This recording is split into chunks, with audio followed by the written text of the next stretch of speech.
검찰직 공무원을 준비하는 윌비스 학생 여러분 반갑습니다. 어느덧 3회 모의고사입니다. 자, 3회 모의고사 해설 강의 진행해 보도록 하겠습니다. 1번부터 20번까지 쭉 준비되어 있습니다. 1번 문제예요. 자, 보기 조선의 천주교 전파 상황을 순서대로 바르게 나열한 것을 골라보자. 자, 천주교와 관련한 주제는 조선 후기에서 등장을 하죠. 예, 조선에 들어왔었던 이 천주교가 유포되고, 그리고 이 조선 정부는 이를 탄압하는 이러한 일들이 조선 후기에 쭉 등장을 합니다. 이 천주교는 우리나라에 본래는 학문으로서 서학으로 들어왔었는데, 이 서학이라는 천주교가 신앙으로서 이제 믿게 되면서 이런저런 일들이 발생을 하게 됩니다. 자, 지금 보기에 보니까 주문모 신부가 북경을 떠나 조선 땅에 입국하였다. 주문모 신부, 청나라의 신부예요. 조선의 본래는 신부가 존재하지 않았었는데, 이 신부가 조선 땅에 들어와서 천주교를 이제 더욱더 확산시키는 모습이 나오게 되는데, 요거는 시기가 정조 시기에 해당해요. 니은에 윤지충이 모친상 때 신주를 불사르고 천주교 의식을 행했다. 그래서 천주교 박해가 최초로 일어나게 되죠. 이게 바로 조선 후기 정조 때 있었던 신해 박해입니다. 이를 진산사건이다 라고도 이야기를 하죠. 디귿. 이승훈이 북경에서 서양 신부에게 영세를 받고 돌아왔다. 최초의 세례교인으로 알려진 이승훈이 세례를 받았었던 시기, 이때 역시 정조 시기 때입니다. 리을에 정약용과 정약전이 체포되어 각각 강진과 흑산도로 유배를 떠났다. 예, 정약용 집안이 천주교 신자로 몰려서 이제 이러한 일을 겪게 됐었던 시기, 이는 순조 때 있었던 신유박해의 결과죠. 자, 그러면 말이죠. 나열을 해야 되는데, 기역, 니은, 디귿이 정조 때예요. 그리고 리을은 신유박해로서 순조니까 리을이 제일 나중인 건 알겠어. 그러면 기역, 니은, 디귿을 순서를 나열해야 되겠어요. 자, 이렇게 한번 보자. 이 천주교는요, 아까 말씀드렸던 것처럼 서학으로 연구되는데, 이 서학으로 연구되던 천주교가 이제 신앙으로 믿게 되는데요. 그와 관련해서 등장하는 일들이에요. 자, 최초의 세례교인 이승훈이 최초의 세례교인으로 세례를 받고 이제 천주교를 유포하게 될 겁니다. 정부가 이제 천주교를 박해할 건데, 최초의 박해가 좀 아까 봤었던 윤지충이 신주를 소각했었던 이를 계기로 벌어진 신해 박해예요. 이러면서 박해 사실이 있었다라는 이야기가 나오니 청나라에서 주문모 신부를 입국했다라는 논리 구조로 순서를 파악하시라 이것이. 다시 정리하면은 최초의 세례교인으로 유포가 이제 본격화되려고 하는데 진산사건으로 타격받았어. 그래서 청에서 주문모 신부가 입국을 하더라. 근데 이 주문모 신부는 아까 봤었던 리을에 있는 신유박해 때 이 신부 역시 처형당하게 돼요. 청의 신부가 처형당하게 되더라. 자, 그래서 다시 문제를 가보면 우리의 고민거리는 기역, 니은, 디귿을 어떻게 배열할 거냐 이거지. 그지? 디귿에 영세를 받았다, 세례를 받았다. 그리고 니은에 신주를 불살랐다. 그래서 신해박해가 벌어지고, 그리고 기역에 주문모 신부가 입국을 하더라. 다 정조 때 있었던 일들입니다. 그리고 리을에 신유박해로 이어지게 되죠. 신유박해는 순조 시기, 안동김 씨 집권 시기는 아니고, 안동김 씨는 천주교를 탄압하지 않았어요. 예, 그 이전이었었던 노론 벽파들에 의한 탄압으로 알아두셔야 되겠죠. 예, 요 얘기한 거예요. 신유박해, 노론 벽파들이 일으켰었던 박해다. 그리고 이 신유박해와 관련해서 하나 더 등장할 수 있는 게 황사영 백서 사건이 발생하면서, 이 황사영이 프랑스에 군사도움을 하고자 했었으나 실패로 끝나게 되죠. 이러한 일이 순조 때다. 자, 다음 문제 보겠습니다. 2번 문제예요. 일제강점기 1920년대 확인되는 사회문화 현상으로 옳지 않은 것을 골라보자. 자, 일제강점기인데요. 1920년대다라는 단서가 나왔어요. 자, 그럼 보기를 보자. 1번. 서구식 복장을 한 모던보이와 모던걸이 등장하였다. 기존의 우리의 전통 방식이 아니라 서구식 복장을 하는 이런 젊은 남녀들이 등장을 하는 이런 모습 일제 때 확인이 되는데 모던보이와 모던걸은 1910년대, 20년대, 3, 40년대 중에서 1920년대입니다. 이러한 사실은 1919년 3.1운동 이후에 어느 정도는 좀 비관적이고 이거 우리가 해서 안 된다라는 생각이 많이 나던 시기 때 그래 이러한 패션에 신경 쓰자라는 당시의 사회 분위기를 반영하기도 했다라고 알아두시면 되겠습니다. 2번 민족주의 역사가들 사이에서 이른바 조선학 운동이 일어났다. 자, 조선학 운동은 정약용서거 99주기를 기념하여 1930년대 전개된 활동이에요. 1930년대 정약용서거 99주년을 기념하여 조선의 역사를 재조명하자라는 운동으로 민족주의 역사학자인 안재홍, 정인보, 문일평 등에 의해서 추진됐었던 운동입니다. 민족주의 역사학자다라고 하면은 이 선대에 누가 있냐면은 박은식과 신채호가 있어요.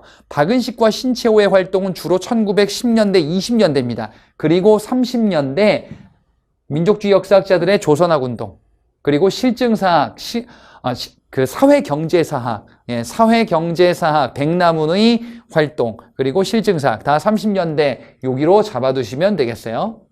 그래서 2번 틀렸죠. 3번. 백정대 신분해방운동 조직인 조선형평사가 경남 진주에서 창립되었다. 조선형평사. 자, 이거 뭐야? 형평운동이죠.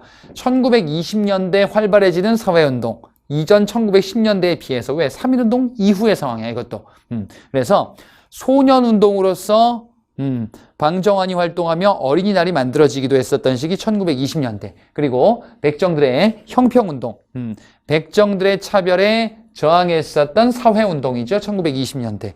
여성운동, 청년운동 이러한 운동들도 1920년대 활발해집니다. 자, 4번. 민족의 정서를 담은 영화 아리랑이 조선 영화인에 의해서 제작 상영되었다. 영화 아리랑, 이 조선 영화인은 나운규예요. 나운규의 영화 아리랑이 발표됐던 시기는 1920년, 1920년대 중반에 해당합니다. 영화도 제작될 수 있었던 배경은 1920년대라 그런 것이요. 3.1운동 이후에 어느 정도는 활동이 자유로워진 당시 민중들에 의한 또는 지식인들에 의한 이러한 활동들이 전개되더라. 자, 그래서 20년대 맞습니다. 답은 2번 30년대예요. 자, 그래서 우리가 지금 본 게 뭐냐면은 나운규의 영화 아리랑이 1920년대다라는 사실. 그 다음에 지금 조선 영화령 이거는 영화를 일제 전쟁에 활용하려고 하는 그 시기 1930년대 이후의 모습으로 알아두시면 되겠습니다. 그리고 모던보이와 모던걸이 등장했다. 국민복과 몸빼 같은 경우에는 이는 전시체제 때 1930년대 후반 이후에요. 이것도 일제의 민족 말살 통치의 전략의 일환이다라고 파악을 해주시면 되겠어요. 자, 3번 문제 보겠습니다. 다음 제시문 밑줄 친 거련이 재위한 시기에 있었던 사실. 이 사람 왕인가 봐요. 자, 가을 9월에 고구려 왕 거련. 그럼 고구려의 왕이구나, 이 사람은. 그러면 고구려의 왕 중에서 어떤 사람인지를 사료를 보고 파악을 하셔야 되겠죠. 자, 지금 보니까 왕도 한성을 포위했대. 도읍지네요. 한성.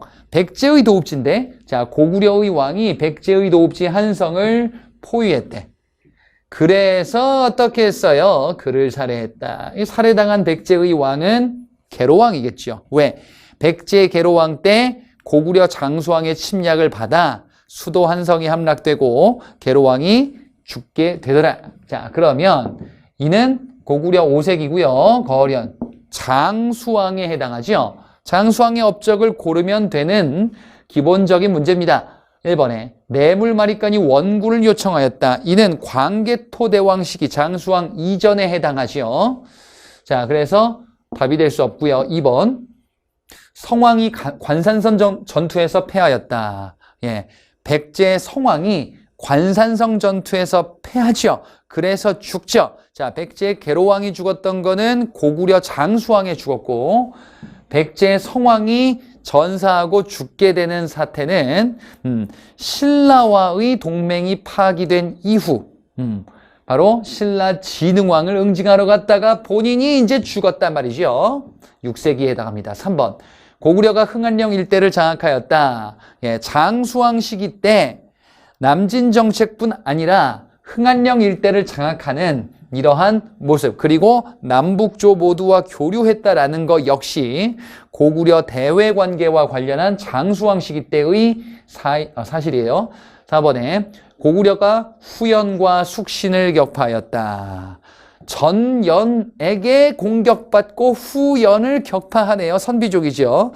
전연의 침략을 받았었던 시기는 고구려 고국 원왕 때, 후연을 격파했던 거는 광개토대왕 시기에 해당하죠. 숙신은 얘들이 누구인지도 알고 계셔야 되지요. 여진이에요, 여진. 예. 숙신, 비려, 동부여 모두 다 광개토대왕 시기 때 만주 일대를 장악하면서 정벌했었던 세력 또는 국가들입니다. 예, 그래서 1번과 4번이 광개토대왕이네요. 답은 3번이 되겠습니다. 자, 광개토대왕과 장수왕 시기 때 있었던 일, 지금 우리가 좀 아까 봤었던 광개토대왕 시기 때 이러한 정복 활동이 있었고요. 후연과 숙신에 대해서 이야기를 했습니다. 말갈이 바로 뒤에 나오는 여신이 되겠죠. 자, 그리고 이 둘을 구분하는 데 있어서 광개토대왕릉비와 중원고구려비 요 두 가지 내용을 비교 파악하셔야 돼요. 자, 고구려 중심인데요. 다 그런 의식이 반영되는데 광개토대왕릉비에는 연호 영락, 그리고 중원고구려비 충주에 있죠. 이는 신라를 동이매금으로 칭했다라는 사실을 빗대어서 우리가 파악을 해볼 수가 있겠습니다. 예, 둘 다 장수왕 때 만든 거긴 한데 각각의 그 해당되는 왕이 광개토대왕과 장수왕으로 다소 차이가 있죠. 자, 4번 문제 보겠습니다. 고려시대 문화에 대한 서술로 잘못된 것을 골라보자. 자, 1번에 보니까 고려 후기 일반 대중 사이에는 소교가 유행했대요. 일반 대중 사이에 소교가 유행했대. 소교가 뭐냐? 장가라고도 불리는 민중가요죠. 이는 고려 후기 민중의 이런 문화가 나타나게 된다. 그래서 수험적으로 그렇게 보시면 돼요. 고려 후기든 조선 후기든 민중 서민들의 어떤 문화 같은 것이 나오는데 고려 후기 때는 요거 하나만 기억하시면 돼요. 조선 후기 때는 뭐 서민 문화라고 해서 굉장히 종류가 많죠. 막 한글 소설, 예, 뭐 판소리, 예, 민화 이런 것들 굉장히 많죠. 자, 그래서 맞는 내용입니다. 다른 표현이 장가다. 2번 경천사지 10층 석탑의 양식은 조선초 원각사 10층 석탑에 영향을 주었다. 자, 이 탑이 무엇이냐? 경천사지 10층 석탑이다라고 하면은 요렇게 생겼죠. 예. 자, 요렇게 생긴 탑. 이게 조선의 원각사 10층 석탑에 영향을 주었다. 그리고 이는 원나라 양식이 반영됐어요. 그래서 시기도 파악하셔야 돼요. 고려 후기입니다. 자, 3번 상감청자는 12세기 중엽부터 강화도에 도읍한 13세기 중엽까지 주류를 이루었다. 자, 요렇게 돼요. 도자기 순서인데요. 고려 초기에 순청자, 순수청자였다가 상감청자로 바뀌죠. 예, 12세기 중반 이후라고 보시면 돼요. 시기는 무신 집권으로 넘어갈 때쯤, 무신정변이 1170년, 즉 12세기 중후반이에요. 그래서 12세기 중반쯤이구나. 그리고 고려 말, 13세기 후반, 14세기 이렇게 접어들면은 이제 분청사기가 유행하게 될 겁니다. 4번 안동봉정사 극락전은 공포가 기둥 사이에도 짜여져 있는 양식이 가장 오래된 건물이다 라고 되어 있어요. 안동봉정사의 극락전은 요거죠. 주심포 양식이죠.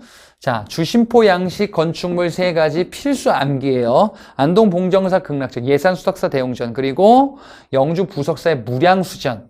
자, 이러한 건축물들은 주심포식입니다. 주심포식은 기둥에 포가 하나씩만 있는 거죠. 그리고 포와 포 사이에 포가 또 있는 거는 다포 건축물. 예, 요렇게 나누어서 파악해 볼 수 있죠. 자, 그러면 4번 보기에 보니까 공포가 기둥 사이에도 있대요. 그럼 포가 포와 포 사이에도 있네? 다포 양식이지. 자, 4번은 뒤에 설명이 다포 양식이기 때문에 오답입니다. 다포 양식의 건축물은 사리원의 성불사 응진전이라는 건축물이 대표적입니다. 자, 5번 문제로 넘어가 보겠습니다. 조선이 외국과 맺은 주요 내용이래요. 조약의 내용이래요. 순서대로 바르게 나열해보자.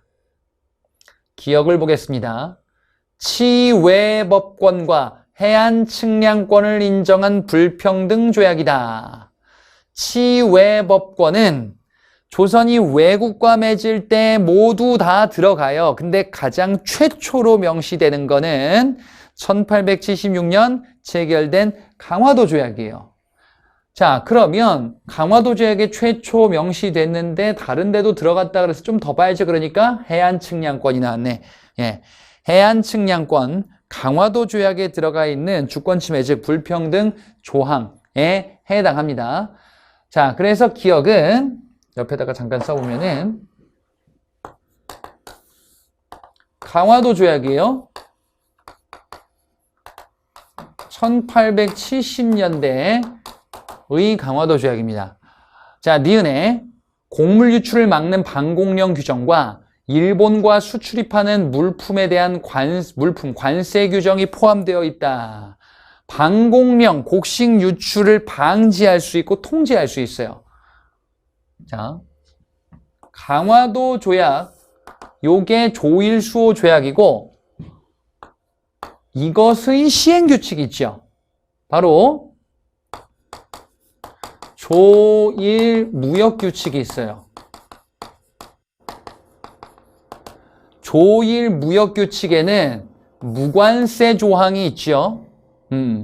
그리고 곡식 유출 무제한이 있죠. 자, 지금 니은에 있는 내용은 요게 아니죠. 예, 이게 바뀐 거지. 어떻게 바뀌었냐? 조일 통상장정으로 바뀌죠. 개정된 거죠. 조일 통상장정에 바뀌게 됩니다. 어떻게? 무관세였다가 관세로, 그리고 곡식 유출 무제한이었다가 방공령으로 이렇게 바뀌는 거지.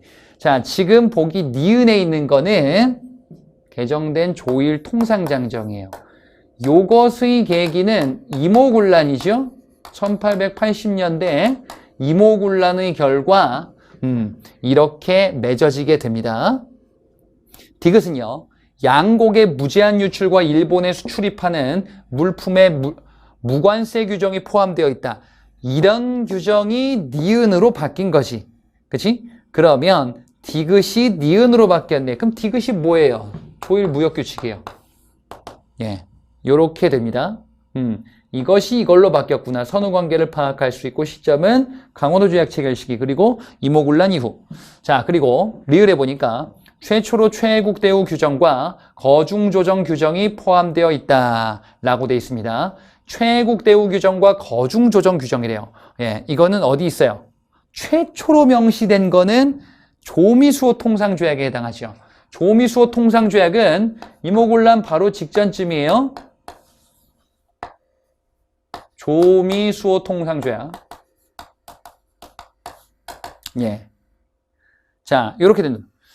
그 다음 미은에 대한제국의 황제와 청황제가 대등한 위치에서 조약을 체결하였다.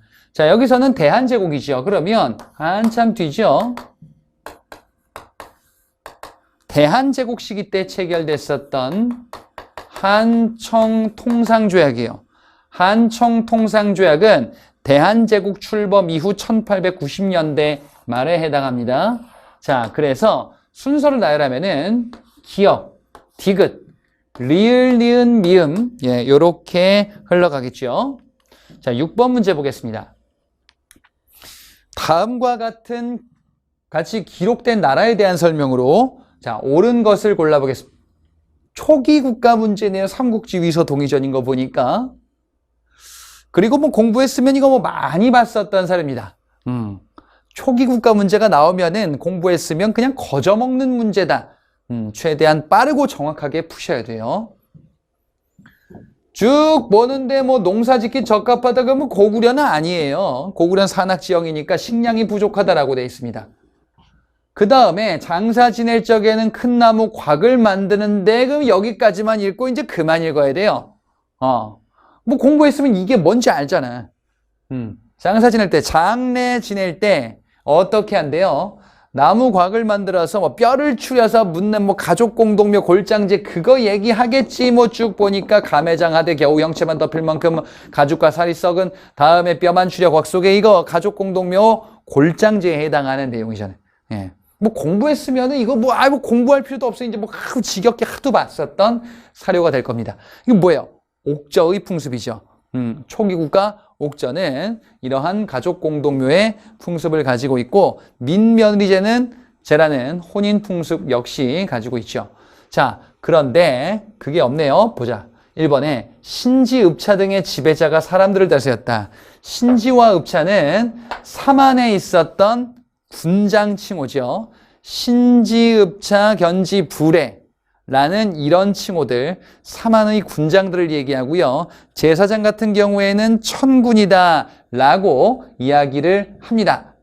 그래서 1번은 삼안, 2번 목곽의 입구에는 쌀을 담은 항아리를 매달아 두었다. 예. 목곽의 입구, 장례를 지내요. 그 입구에 쌀을 담은 항아리를 매달아 놔서 죽은 자들이 먹고 살 수 있게끔 하는 영혼이 있다는 걸 믿었었던 옥저에서 등장할 수 있는 다소 중요도는 떨어지는 포인트예요. 예.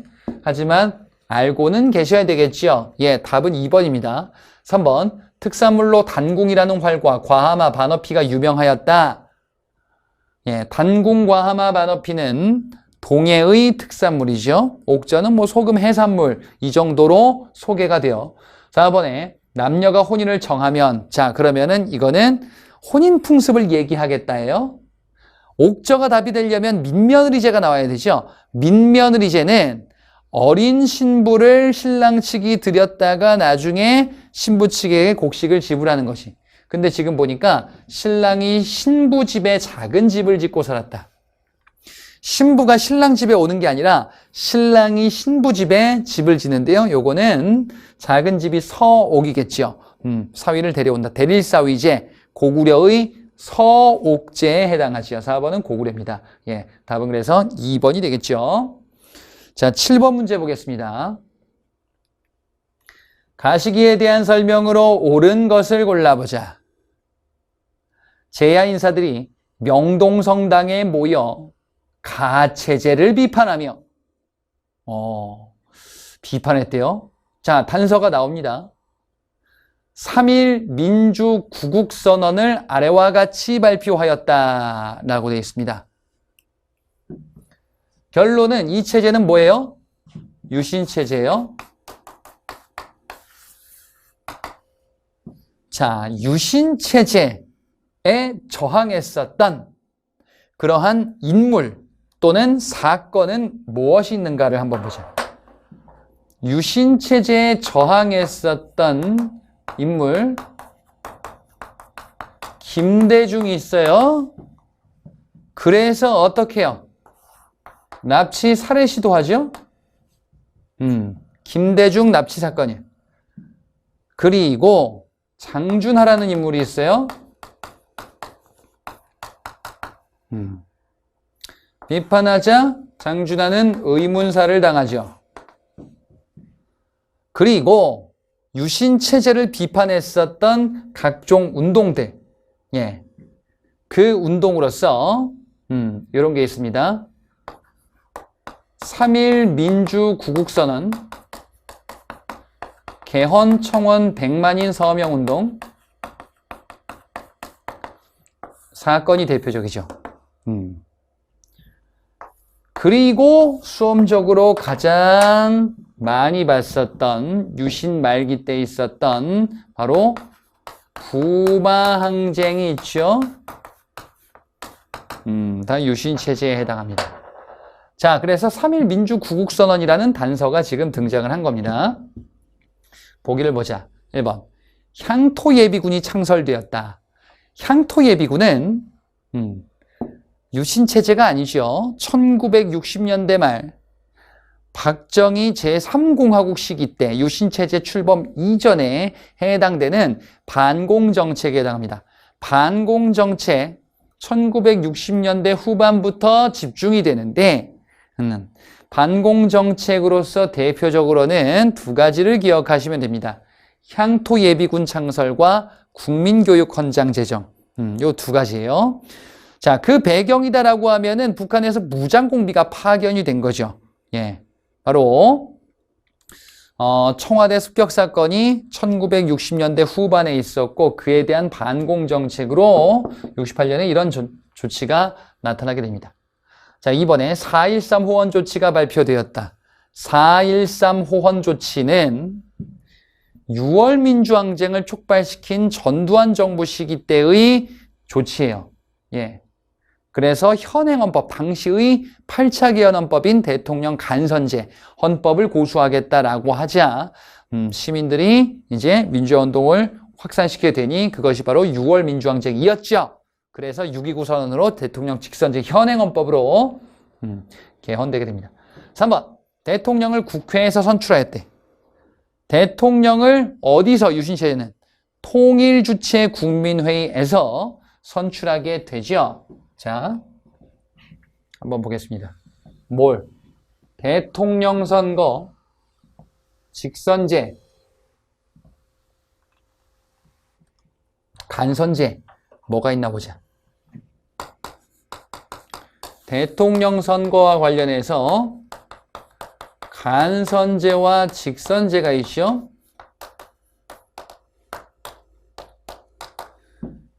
자, 대통령 간선제, 요게 제헌헌법이 있죠.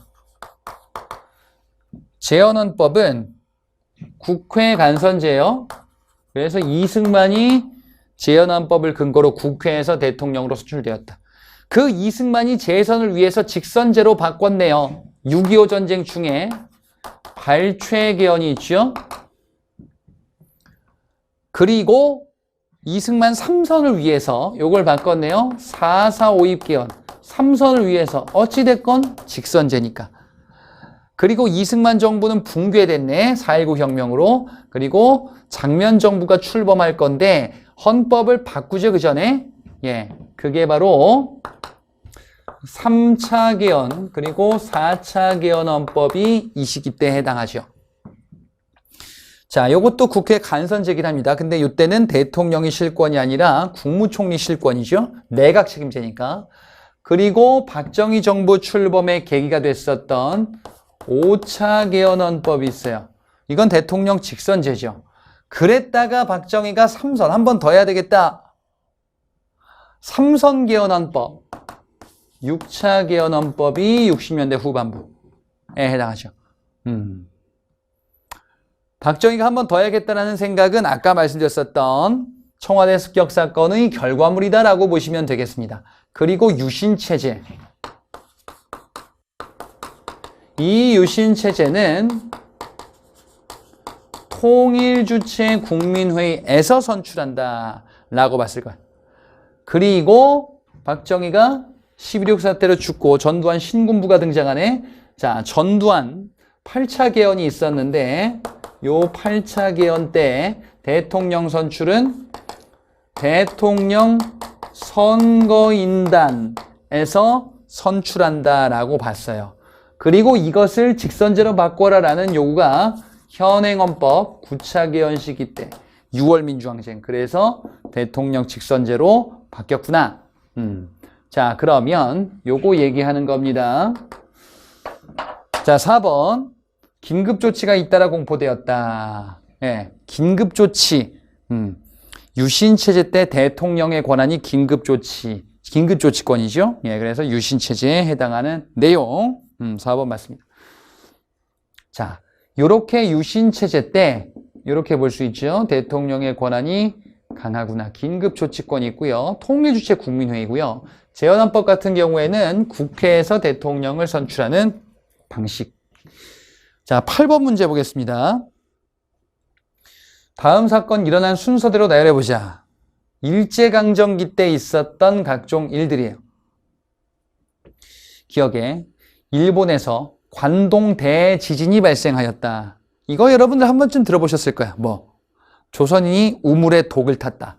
자, 일본에서 지진이 크게 발생했었는데 이 뒤숭숭하던 민심을 되돌리기 위해서 조선인들 학살에 나서게 됩니다. 많은 조선인들이 일본에서 피해를 겪게 된 그 사건이 관동 대지진이에요.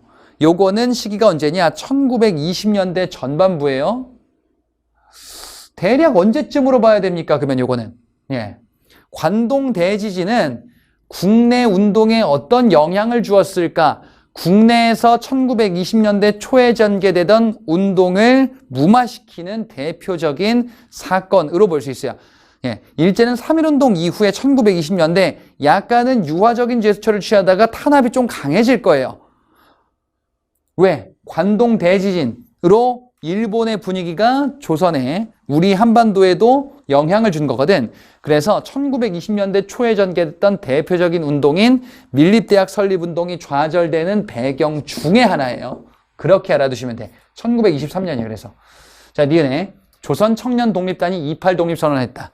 28 독립선언은 3.1운동의 배경 중에 하나죠.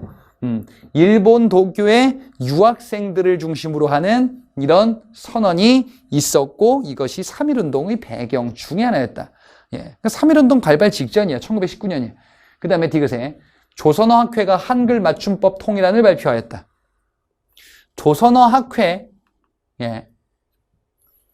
구분해야 됩니다. 조선어 연구회 20년대, 조선어학회 30년대, 그리고 해산된 조선어학회 사건이 40년대. 각각 초예요, 다. 20년대, 30년대, 40년대. 조선어학회가 결성된 게 30년대 초고, 그리고 이 조선어학회가 맞춤법 통일안을 제정할 겁니다. 그래서 사전 편찬을 시도했는데 40년대 해산되게 되죠. 그래서 디귿은 30년대 초, 32년이에요. 리을에 최초로 공산주의 정당인 조선공산당이 창당하였다. 조선공산당의 창당. 그래서 일제가 이러한 사회주의 운동을 탄압하기 위해서 법을 제정하죠. 치안유지법을 제정합니다. 치안유지법의 제정 중에 치안유지법 제정의 목적 중에 하나가, 의도 중에 하나가 사회주의 운동의 탄압에 있어요. 1920년대 국내 상황의 시점을 파악하는 데 있어서는 가장 가운데에, 즉 1920년대 시점 25년에 치안유지법 제정이 있다라고 보시면 돼요. 그래서 요것도 20년대 중반입니다. 자, 그러면 디귿이 1910년대 말, 니은이 1910년대 말, 기억이 1920년대 전반부, 리을이 1920년대 중반, 그리고 디귿이 1930년대 전반부에 해당합니다. 나열하시면 되겠습니다. 9번 문제 보겠습니다. 제시문 가왕에 대한 설명으로 옳은 것을 골라보자. 그럼 골라보자. 이 가왕이 누구인지를 봐야 되겠죠. 자, 이 왕께서 주조한 글자가 크고 바르지 못함으로, 그래? 뭘 주조했나 봐? 경자년에 다시 주조. 그리고 이것을 뭐라고 해요? 경자자라고 했대. 갑인년에도 어쩌고 저쩌고 해서 주조를 했대요. 아주 좋았대. 참 보기 좋았나 봐요. 경자자와 갑인자예요. 이 왕은 생각만 해도 경기나도록 그냥 갑이에요. 우리 왕족의 넘사벽의 왕이다, 갑이다. 세종입니다. 자, 세종 때 있었던 이러한 조치들, 문화 편찬 사업에 해당하죠. 자, 세종 때 이런 많은 업적들이 있는데 갑인자, 경자자 해당되는 내용. 자, 그러면 세종 때의 정책을 골라주시면 되겠어요. 1번에 진관체제를 실시했대. 이건 뭡니까? 여기 있네. 세조 때의 국방정책이에요. 보호법 5위제. 5위는 조선 전기의 중앙군이죠. 진관체제. 진관체제는 지방방어체제로서 지방의 거점, 지방의 각각의 거점에 지방관 수령이 지휘하면서 각각의 지역을 책임지고 맡는 것. 이것이 조선 중기 때 제승방략 체제로, 예, 그 거점이 조금 더 커지고 주변의 병력을 모아서 중앙에서 장수를 파견하여 지휘하도록 하는 것. 자, 진관체제는 세조 때의 정책이에요. 2번, 삼포외란을 진압하였다. 삼포외란이 언젠데요? 조선 중기 중종 때입니다. 그거 봤어요, 여러분들이. 뭐 비변사 설치해서 비변사는 최초로 삼포외란을 계기로 처음에 조직되었다. 이렇게 봤습니다. 2번은 중종이에요. 3번, 부민고소금지법을 신설하였다. 이게 뭡니까? 세종 때의 정책이에요. 세종 때의 정책 중에 부민고소금지법이 있어요. 부민고소금지법은 상급자 또는 뭐 수령 이런 높은 관리들 계기치 못하도록 하는 거예요. 고소를 못하도록 하는 이러한 제도, 세종 때 시행된 제도입니다. 그리고 약간 자잘한 제도 중에 기출에서 등장하는 게 이런 게 있어요. 노비 출산휴가, 금부삼복법 이런 게 있어요. 예, 금부삼복법은 사형수의 재판 3번 하도록 하는 겁니다. 이거 비슷한 게 어디 나오냐면은 조선 후기 영조 때 삼심제 시행에도 나오는데 세종 때에도 내용은 같은데 표현이 좀 다릅니다.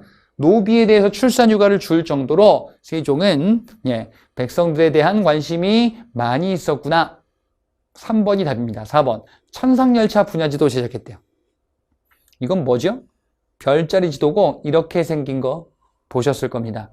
천상열차 분야지도, 별자리 지도, 그리고 해가 지나가는 곳. 자, 요거는 조선 초기인데 구체적으로는 태조 때 만든 겁니다. 태조 때 만든 천상열차 분야지도 요거 알아두셔야 되겠고, 태종 때다라고 하면은 과학기술 관련해서 태종 때, 세종 이전에 뭐가 있냐? 그때 태종 때 지도가 하나 있어요. 세계 지도가 하나 있어요. 혼일강리 역대 국도 지도, 세계 지도 있죠. 그거는 태종 때입니다. 각각의 왕을 파악하시고 넘어가시기 바랍니다. 자, 10번 문제 보겠습니다. 각 시기 사회 모습에 대한 설명으로 가장 옳지 않은 것을 골라보자.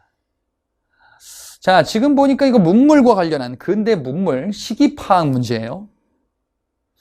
1번 보기에 방문국 설치와 한성순보가 있습니다. 방문국과 더불어서 그 시기 때 등장한, 그 해에 등장했었던 정부기구로 무기제조기구인 기기창, 그 다음에 인쇄기구 방문국, 그리고 화폐제조 전환국, 이런 게 있죠. 한성순보, 우리나라 최초의 근대 신문으로 알려져 있죠. 순한문 신문인 한성순보. 자, 그러면 이거 시기가 언젠데? 시기는 이렇게 나누어서 여러분들이 파악하시면 좋겠다. 자, 근대 시기는 이렇게 1번, 이렇게 2번, 이렇게 3번, 이렇게 4번, 네 덩어리로 구분해서 파악하시면 돼요. 첫 번째, 언제까지냐? 갑신정변 이전까지인데 구체적으로는 이모군란 이후 갑신정변 이전까지예요. 예. 그래서 1883년에 해당합니다. 다. 이모군란과 갑신정변 사이에 해당해요. 방문국에서 한성순보를 발간했다. 자, 그럼 문제를 보자. 이모군란 이후 갑신정변 전까지예요? 아니지. 이모군란 이전에 해당하죠. 자, 그래서 1번의 내용은 가가 아니라 나에 들어가야 돼요. 이모군란 이후 여기, 이거 앞쪽에 있겠지? 2번, 최초의 근대식 병원인 광해원이 설립되었다. 광해원의 설립은 언젠데요? 요때. 광해원. 지금 이 두 번째 시기는 갑신정변 이후 을미개혁 시기까지를 잡아놨어요. 자, 근데 이 광해원은 이 시기 중에서 좀 앞에 있어요. 1880년대 중반 갑신정변 때 피해를 입은 민씨1파를 치료해준 알렌이라는 미국인이 명성황후에게 건의해서 만든 게 광해원, 제중원으로 이름이 바뀌었다. 자, 그러면 갑신정변 고 이듬해에 해당해요. 그러면 요 시기에 해당하는 거 맞죠? 3번에 근대식 우편제도를 본격 실시하였다. 우편제도는 어디입니까? 근대식 우편사무. 요거는 을미개혁 시기 때 해당해요.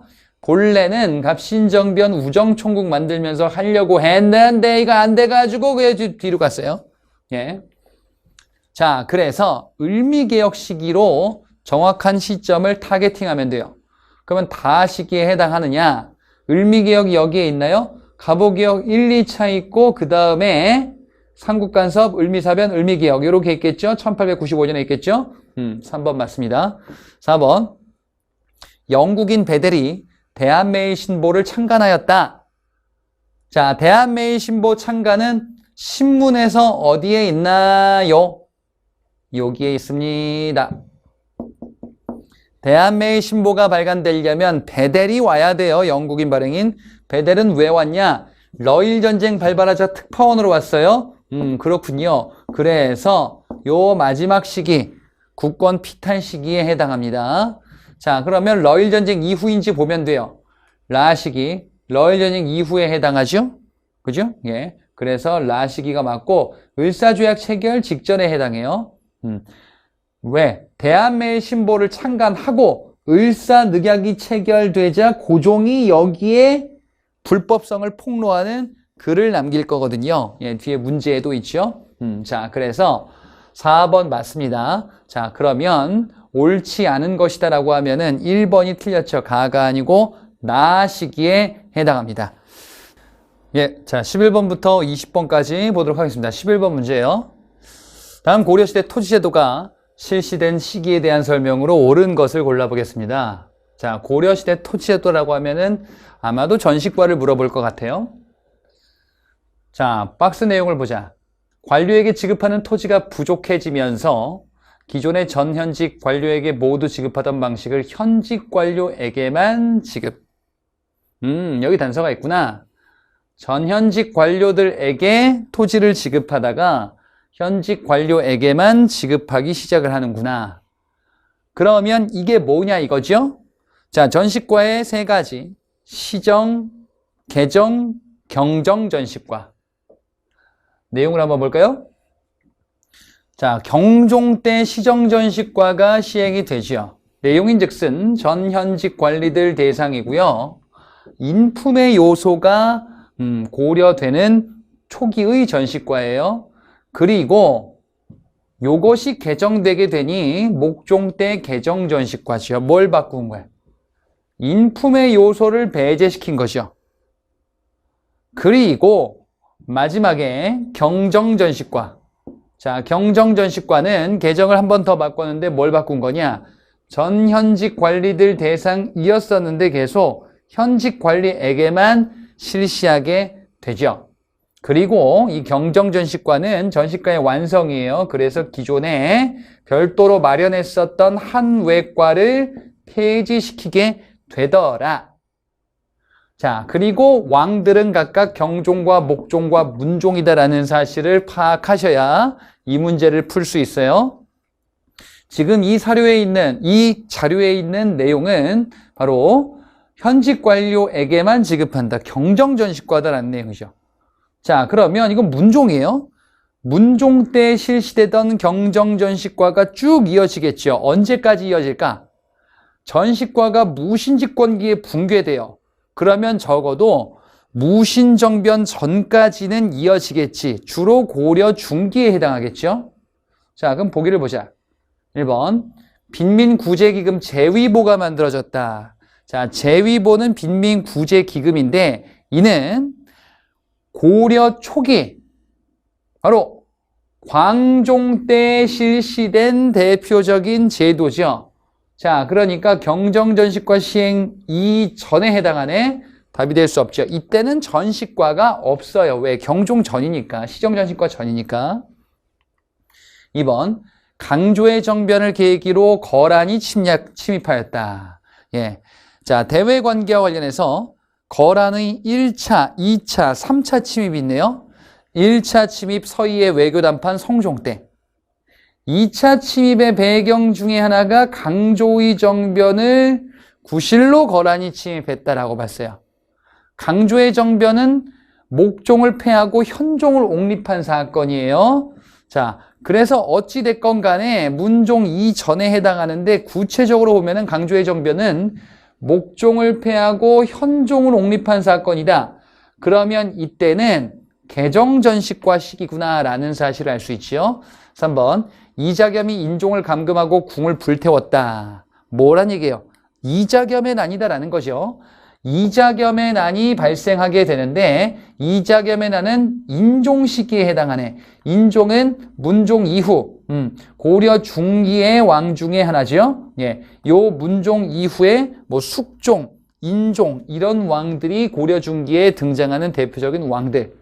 그래서 경정전식과가 시행되는 시기 맞구나. 답은 3번이죠. 그러니 4번 사심관제도와 기인제도가 처음 시행되었다. 사심관제도와 기인제도 태조 왕건 때 실시된 제도고 이는 호족들에 대한 정책이다라는 사실을 파악할 수 있죠.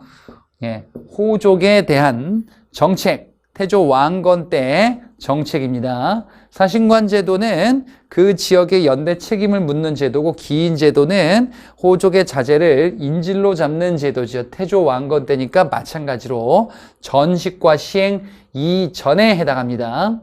자, 답은 3번이 되겠어요. 12번 문제 보겠습니다. 다음 현대사 사건 순서대로 나열해보자.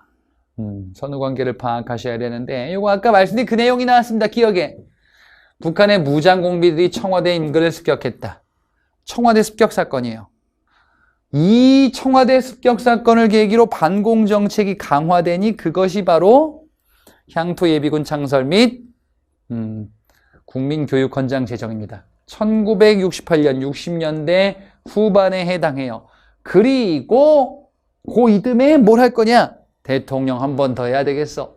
3선 개헌을 단행하죠. 그게 바로 6차 개헌. 자, 니은에 전태일이 근로기준법 준수를 요구하며 분신하였다. 예, 전태일 분신 사건이에요. 전태일 분신 사건은 시점을 이렇게 파악하는 겁니다. 자, 좀 아까 지금 우리가 뭘 봤었냐면요. 1960년대 후반에 청와대 습격 사건을 봤었어요. 이것의 계기로 뭐가 있었다 그랬냐? 향토 예비군 창설, 국민교육헌장 제정, 이렇게 이어지고 반공정책, 그리고 그 이듬해에 6차 개헌이 단행되죠. 3선 개헌이. 박정희가 3선이 가능하겠구나. 자, 그래서 대통령 선거가 실시될 거예요. 요게 7대 대통령 선거고 박정희와 김대중이 맞붙었었던 선거죠.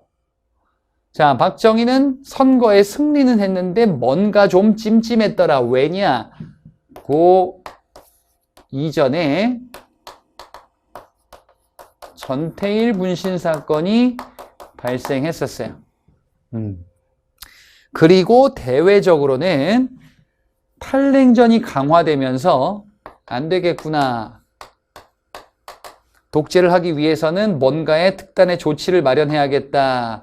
그래서 7.4 남북 공동성명을 발표하고 10월 유신을 단행하죠. 그래서 헌법을 기준으로 보자면 6차 개헌 헌법, 7차 개헌 유신, 예, 요렇게 있게 된다. 자, 그러면은 전태일 분신 사건은 대통령 선거에 당선됐지만 좀 찜찜한 이런 일이 박정희 입장에선 있었구나. 그 전에 해당되는 일로 파악하시면 되겠습니다. 자, 그래서 기역이 먼저고 니은이 다음에 디귿. 한반도 비핵화에 관한 남북 공동선언이 채택되었다. 예, 비핵화 공동선언이죠. 이거는 노태우 정부 시기에 해당하죠. 예. 노태우 정부 시기 때 있었던 한반도 비핵화 공동선언 1991년에 남과 북의 합의. 그 해에 있었던 합의 세 가지가 있었으니 유엔에 동시 가입하고요. 그다음에 남북 기본 합의서를 채택하고 그리고 지금 여기 나온 한반도 비핵화 공동선언에 합의하게 됩니다. 자, 리을 조봉암을 비롯한 진보당 간부들이 사형에 처해졌다.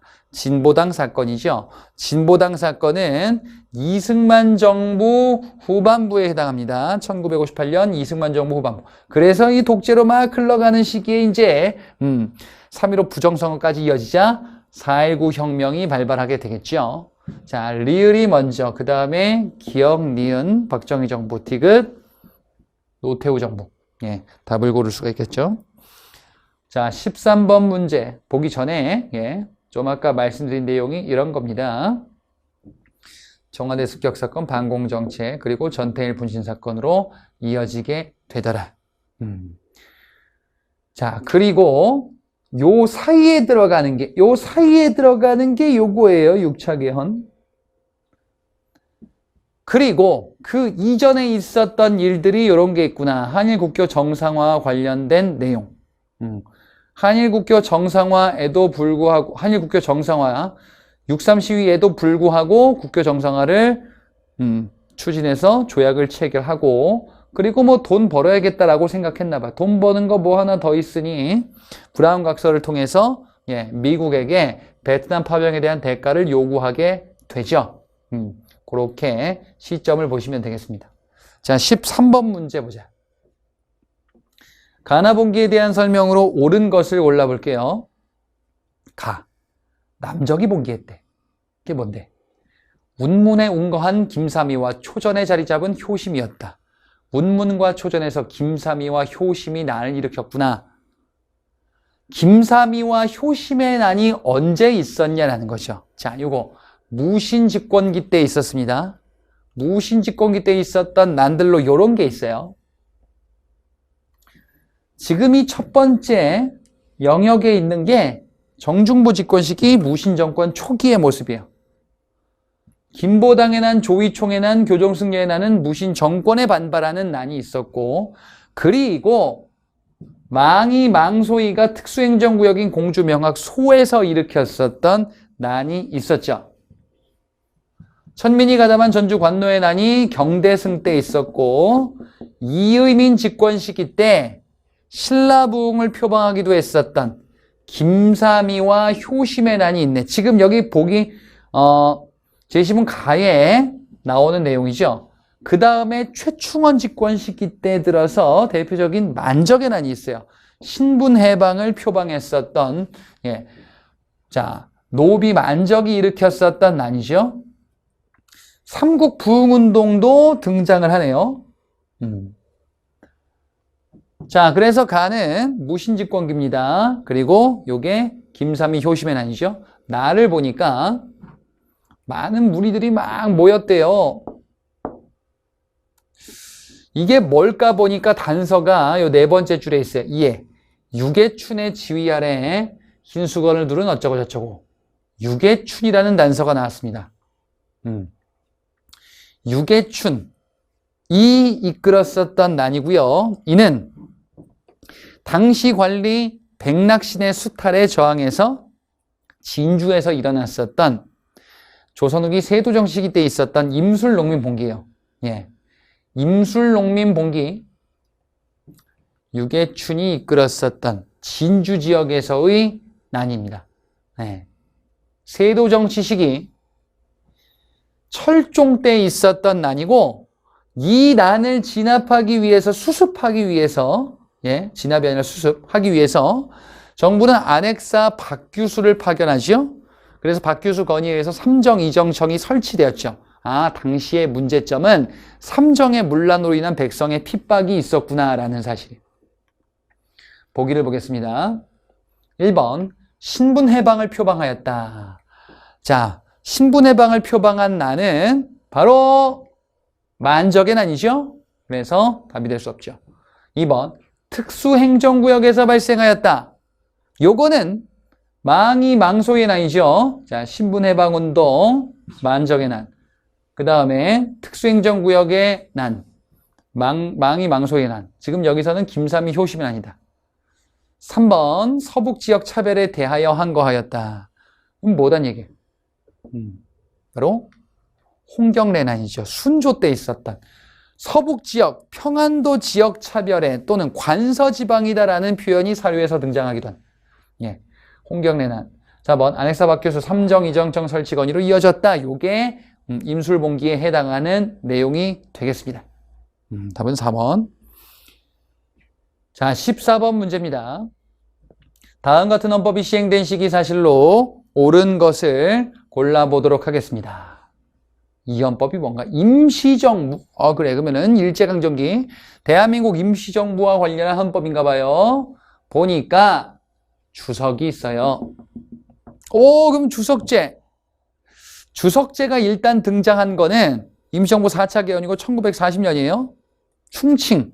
대한민국 임시정부 충칭이다. 근데 헌법 개정이 한 번 더 있죠. 대한민국 임시정부의 헌법 개정이다라고 하면은 이렇게 되죠.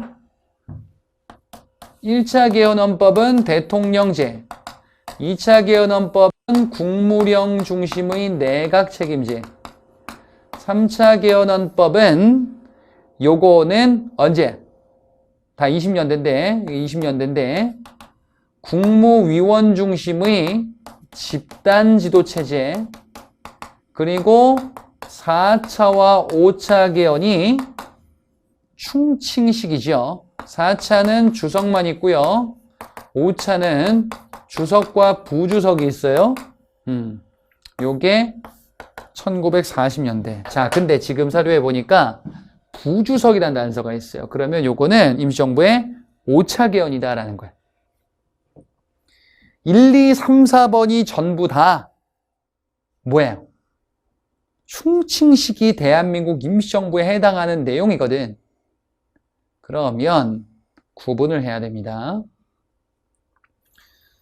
자, 헌법 개정이 있어요. 4차 개헌이에요. 이때 한국광복군 창설. 자, 1940년에 대한민국 임시정부는 충칭에 정착합니다.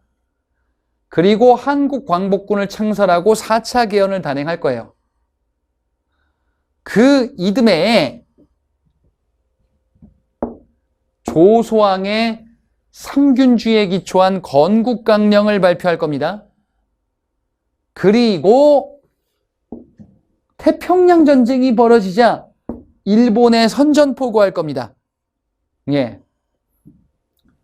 창설되고 요걸 가지고 활용해야지.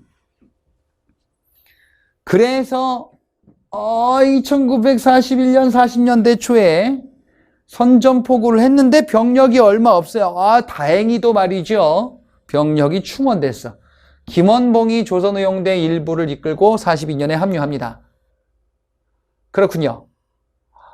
그래서 본격적인 활동을 하게 됐는데 그 대표적인 게 43년에 영국과 연합하는 미얀마 인도전선에서 활약. 이런 일이 있었다.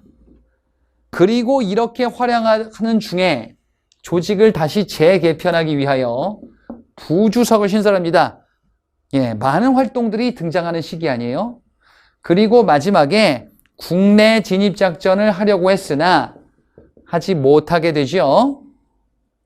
자, 그럼 보겠습니다. 지금 이 문제 부주석 신설이래요. 부주석에. 그러면 이건 1944년에 있었던 5차 개헌인데 1번 삼균주의 바탕으로 한 건국강령, 대한민국 건국강령, 조소왕의 삼균주의. 요거는 5차 개헌 전에 4차 개헌 시기에 해당하죠. 2번 국내 정진군을 통한 국내 진입작전이 추진되었다. 요게 가장 막바지 때 대한민국 임시정부의 활약이에요. 3번 조선의용대원의 일부가 한국광복군에 편입되었다. 한국광복군 창설 이후에 김원봉이 이끄는 조선의용대원 일부가 한국광복군에 편입되고 그리고 이듬해 이제 인도 미얀마 전선에서 그리고 조직 개편 5차 개헌. 이렇게 넘어가니까 요거는 4차 개헌식이에요. 4번 추축국을 상대로 대일 선전포고문을 발표하였다. 그죠? 예. 그래서 요것도 4차 개헌식이 5차 개헌 전에 해당합니다. 자, 답을 그래서 고른다면은 2번으로 골라주셔야 되는 문제입니다. 자, 15번 문제 보겠습니다. 다음 보기 중에서 조선시대 수령의 7가지 임무로 옳은 것을 모두 골라보자. 뭘 고르란 얘기예요? 수령 7사를 고르란 얘기예요. 예. 조선시대 수령의 7가지 임무 수령 7사는 암기사항이에요. 자, 이렇게 정리할 수 있죠. 농부, 간호사가 지나가는구나. 이게 수령 7사예요. 자, 수령의 임무, 왕의 대리인인 수령의 임무는 농업을 증진시켜야 돼요. 또한 부역 체제를 균등하고 공정하게 잘 관리를 해야 돼요. 간사한 무리들을 제거할 수 있어야 돼요. 치안을 담당해야 되겠죠. 호구를 증진시켜서 경기부양 및 인구 증진을 꾀해야 돼. 사송을 공정하게 해서 재판을 잘 수행을 해야 되겠어요. 군사관리, 예, 군대 지휘관으로서 군사관리를 충실히 해야 돼요. 유교 학문을 진흥시키고 장려하는 이런 일을 담당을 해야 되겠다. 자, 요 7개가 아니면 수령의 7사가 아닌 거예요. 기억에 학교 교육의 진흥이다. 농부, 간호사, 군학, 학. 마지막에 학이에요. 그 다음에 니은에 농사와 양잠의 형성. 농업을 증진시키라라는 거예요. 그래서 농에 해당하죠. 디귿. 관청의 공정한 인사. 이런 건 없죠. 그죠? 예. 리을. 부역의 균등한 부가. 농부, 부. 예, 리을 맞죠? 미음. 향촌사회 여론의 관리. 수령의 공식 임무가 아닙니다. 자, 그래서 요거는 외운 거 가지고서 대입해서 푸는 거예요. 디귿과 미음이 그럴싸해 보이지만 이건 아니네. 기억, 니은, 리을 세 가지가 되겠습니다. 16번 문제. 자, 기억왕에 대한 사실로 옳지 않은 것을 골라보자. 왕의 업적 또는 활동이 아닌 것을 골라보래요. 김유신이 김춘추와 우리가 알고 있는 사람이 나왔습니다. 김춘추, 이 사람은 무열왕으로 즉위하는 사람이네. 근데 기억왕은 아니에요. 둘이 뭐 이제 친하게 지내고 놀다가 집으로 막 데리고 와가지고 만누이 보이에게 어떻게 달게 했대요. 어쩌고 해가지고 이제 막 청원에서 결혼했대. 김춘추가 김유신이 여동생을, 그죠? 김춘추에게 소개시켜줬구나. 그럴 만큼 이들이 돈독했구나. 삼국통일의 주역들이네요. 그리고 아들을 낳았대요. 그러면 기억은 누구의 아들이냐? 무열왕의 아들. 기억은 문무왕이에요. 예. 문무왕, 삼국통일을 이룬 문무왕에 해당하는 내용이 아닌 것을 골라주시면 되겠습니다. 1번. 태자로서 백제 정벌에 참여하였다. 자, 백제를 정벌했을 때의 왕이 누군데? 백제 정벌, 삼국통일 과정에서 백제가 멸망하는 시점의 왕이 무열왕이에요. 그리고 나머지 내용들이 문무왕이에요. 예. 삼국통일을 그렇게 이해하시면 돼요. 자, 그러면 백제 정벌할 때 왕이 김춘추인 무열왕이고 태자 아들이겠죠? 예, 그 다음 왕 문무왕이죠. 아, 그래. 백제가 멸망했을 때 이때는 아직 왕이 아니었다 그 얘기야. 그래서 1번 맞습니다. 2번. 김음돌의 난을 진압하여 왕권을 강화하였다. 이거는 신문왕이죠. 그지? 신문왕 당시의 왕권 강화 정책이에요. 3번. 안승이 이끌던 유민들을 금마저에 머물게 하였다. 고구려 부흥운동에서 등장하죠. 안승은. 이 안승이 금마저에 보덕국을 세우죠. 신라가 고구려 부흥운동군을 지원하면서 금마저 여기 익산입니다. 익산 땅에 안승을 유인하여 이쪽에 이제 고구려 부운동을 통해 당과 맞서는 나당 전쟁의 그 기반을 마련하게 되죠. 문무왕 때 삼국 통일기잖아. 그러니까 3번 맞죠. 4번 당은 계림도독부 설치하고 도독에 임명했다. 이 사람을 도독에 임명했다. 이건 뭡니까?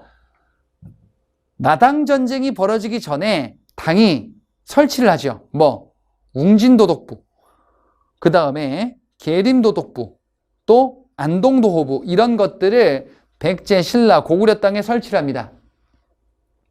당이 계림도독부를 신라에 설치하고 신라의 왕을 도독에 임명하면서 당의 신하처럼 부리려고 하자 이제 반발이 나오게 되면서 나당 전쟁이 벌어지는 겁니다.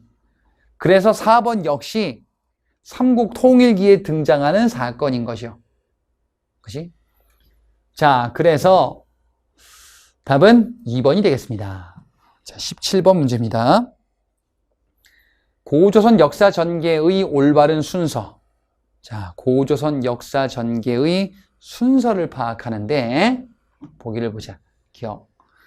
중국의 한에 맞서 대항하다가 왕검성이 함락되었다. 한에 맞서 대항했대. 그러면 일단 기본적으로 요거부터 파악하는 것이 위만조선인지 그 이전인지 위만집권 이후인지. 자, 한과 대립하는 모습은 위만의 집권 이후죠. 근데 왕검성이 함락됐대. 그러면 고조선이 멸망한 마지막 시점의 모습이에요. 니은 연의 장수 징계 침입으로 서쪽 영역을 상실하였다. 요거는 위만 집권 이전에 해당하는 고조선이 연과 대립하는 모습이죠. 위만이 집권한 이후에 중국과 주로 대립했던 국가는 한이었었죠. 자, 그래서 니은이 먼저고 기억은 다음이죠. 디귿. 지리적인 이점을 이용하여 중국의 예진과 직접 교역을 막았다. 한의 예진과 직접 교역을 막았대요. 한이 예진과 교역하는 것을 막았대요. 그럼 디귿은 뭐 얘기예요? 이거 얘기지. 중개무역했다라는 거예요. 그래서 이런 얘기들 나오잖아요. 예 남녀가 한에 투항하고 한이 창해군을 설치하고 고조선이 한에 서파를 살해했다라는 내용이 등장할 겁니다. 자, 요거는 그래서 한과 대립이 벌어지게 되는 배경 중에 하나예요. 디귿이 기억을 낳은 거죠. 리을. 고조선의 8조법이 60여 개조로 증가하고 풍속도 각박해졌다. 고조선의 8조법이 60여 개로 증가했다는 것은 고조선이 멸망한 이후 한사군이 설치된 당시의 모습, 한이 고조선 지역에 지배권을 행사하면서 이렇게 통치를 하는구나. 멸망 이후죠. 그러니까 기억 다음에 리을이 되겠죠. 자, 그래서 위만 집권 이전인 니은이 가장 먼저고, 그리고 한과 대립하게 되는 배경 디귿, 그리고 대립하다가 전쟁으로 기억의 멸망, 그리고 멸망 이후의 한의 통치, 리을. 이렇게 순서대로 가볼 수가 있겠습니다. 자, 18번 문제 보겠습니다. 가에 들어갈 기구로 옳은 것을 골라보자. 조선시대 정치기구들이에요. 지금 보니까. 자, 가가 뭔가요? 서적을 간행하고 관리를 맡았대요. 서적관리? 가에 해당되는 보기를 보니까 교서관과 홍문관이 있어요. 예. 뭐 어설프게 낚이면 안 되겠죠. 자, 홍문관은 서적 간행 관리가 아니고 학술 연구예요. 이건 연구소예요, 일종의. 그리고 정책 연구, 학술 연구 이런 거고 왕의 경연을 담당하면서 왕을 학문적으로 가르치는 활동을 하는 것이.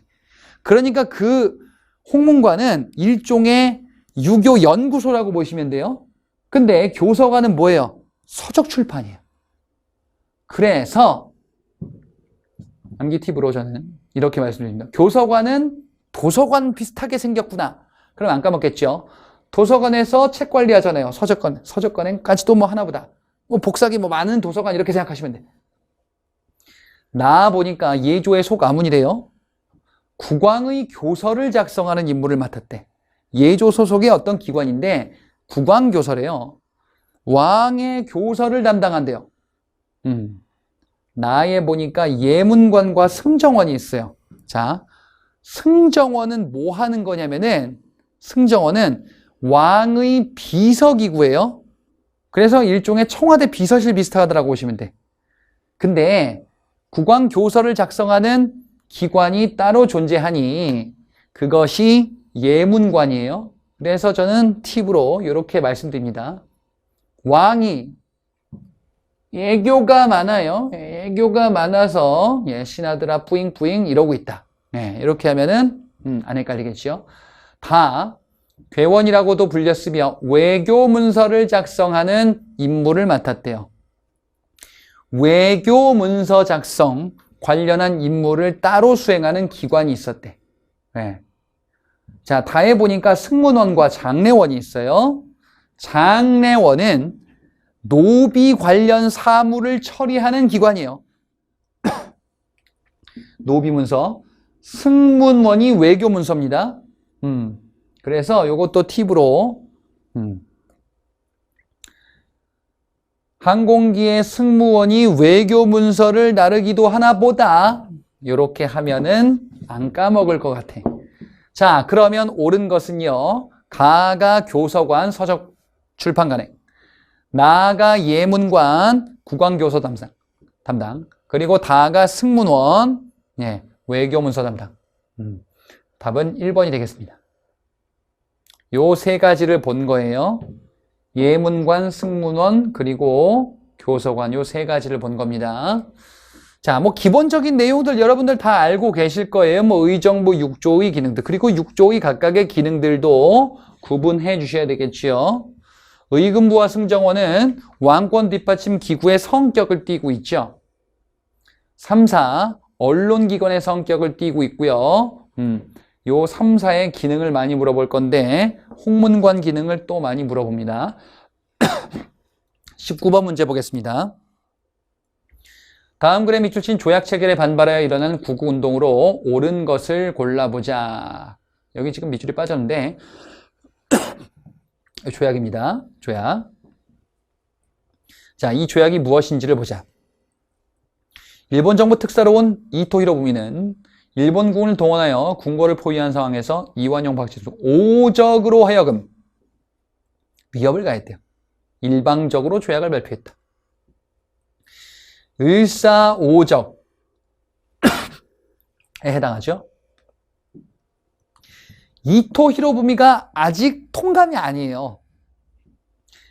을사조약의 결과 통감부가 설치되고 이토 히로부미가 통감에 초대에 취임하게 되는 거예요. 그러면 요거는 지금 을사조약 체결 직전에 해당하는 내용이고 을사조약인 거 어떻게 하나요?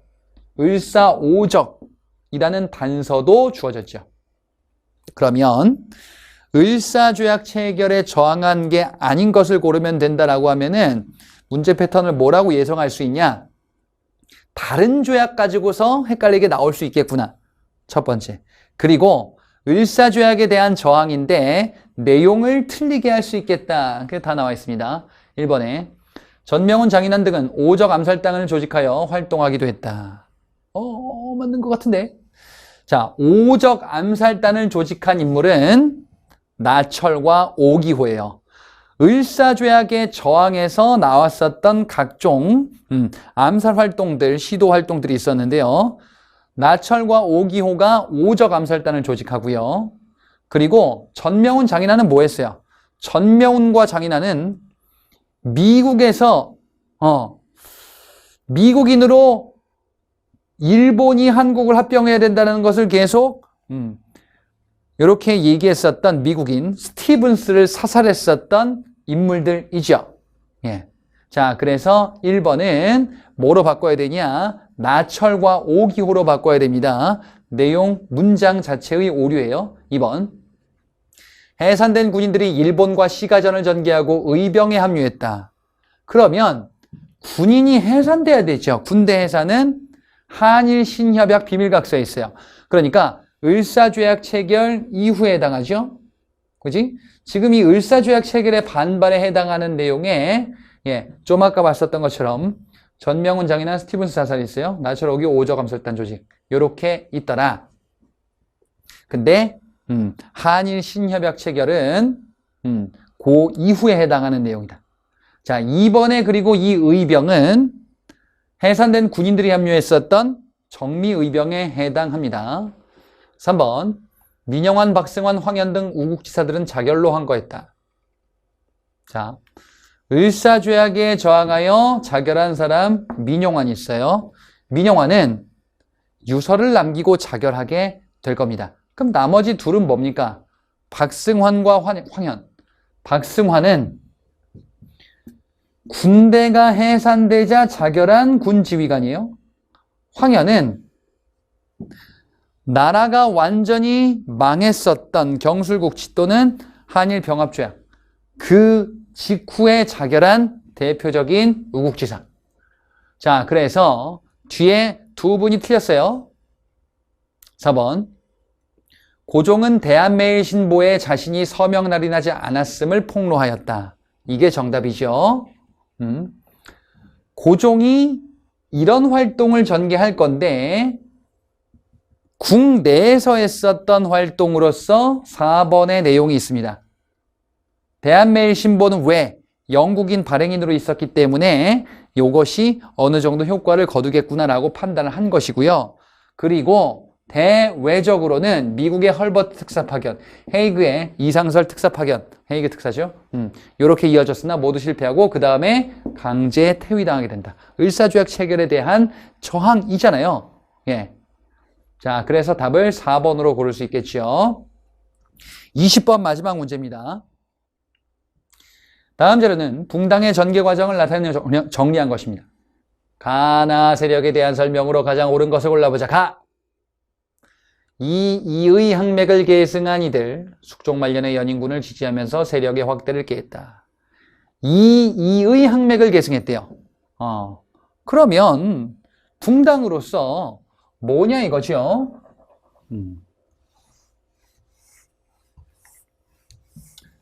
자, 붕당은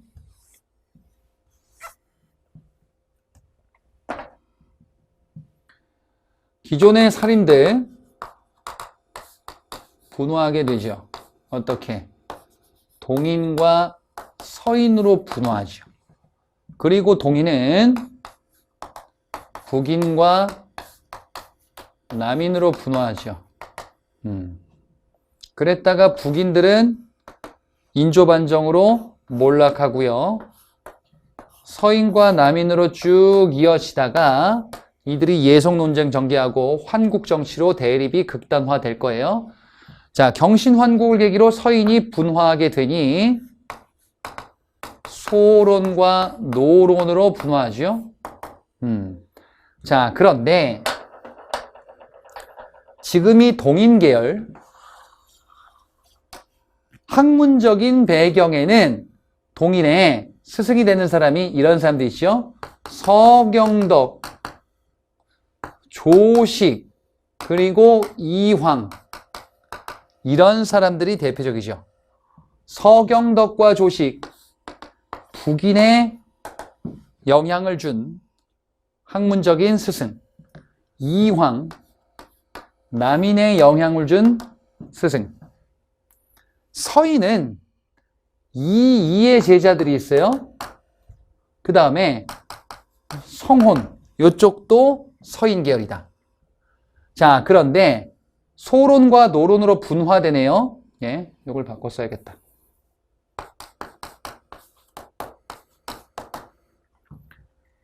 소론이 성혼 계열, 이가 노론. 여기에 영향을 주게 될 거예요. 자, 그래서 지금 이의 항맥을 계승했다라고 하면은 서인, 그리고 노론으로 분화됐을 때는 노론 얘기인데, 숙종 말년에 연인군을 지지하며 세력의 확대를 꾀했대요. 그래서 경종 때 왕권을 위협하는 존재로 자리를 잡겠죠.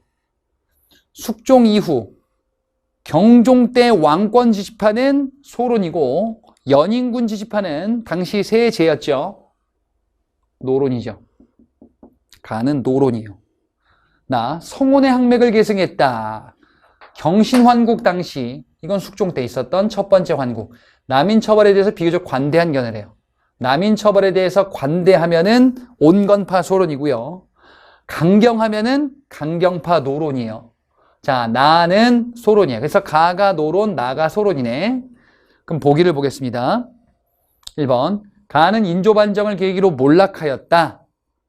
인조반정을 계기로 몰락한 거는 북인이죠. 그러면은 서경덕 조식이 나와야 돼요. 틀렸지? 2번. 나는 소론. 경종 때 발생한 신임사화를 주도하였다.